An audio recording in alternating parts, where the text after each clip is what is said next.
vores underemne er realisme. Vi har lavet den her film, som vi skal til at se. Ja, nyd den. Realisme er en periode, som foregik i 1800-tallet.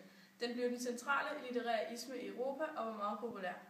Vi kender alle udtrykket, vær nu realistisk, som betyder, at man skal se kendsgerninger i øjnene og acceptere tingene, som de i virkeligheden er. Det afgørende med realisme er altså at afspejle noget, der er autentisk og noget, der ikke er abstrakt, men konkret. Realismen bredte sig hurtigt fra Frankrig og England til resten af Europa, hvor den industrielle revolution var brudt igennem. Borgerne krævede demokratiske rettigheder, og de realistiske romaner i perioden afspejler blandt andet dette. Romanen fik sit store gennembrud i 1800-tallet, og flere begyndte at læse. For eksempel er Pelle Erobreren af Martin Andersen Nexø et realistisk romanværk. Den viser Pelles kamp for overlevelse, hans drømme og forhåbninger, samt at man i den tidsperiode fik et industrialiseret samfund. Alt dette beskrives og vises på en troværdig og autentisk måde, som man ikke før var så vant til.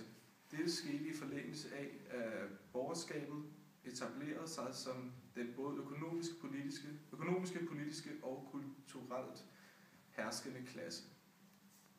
Samfund og borgerskab spillede en stor rolle i de realistiske værker. Realistisk kunst var også meget populært, og mange malere begyndte at male inden for genren. Malerne portrætterede blandt andet mennesker, som de i virkeligheden så ud, med uskønne træk og kropsligt forfald. Realismen indebærer altså ikke et entydigt bestemt verdensbillede, hvor menneskene har en identisk opfattelse af objekter, hændelser osv. Derimod er realismen også en erkendelse af, at virkelighedens subjekter afgør at være individ. Derfor den måde, hvorpå individet opfatter virkeligheden. Med andre ord er virkeligheden afhængig af det menneske, der betragter den.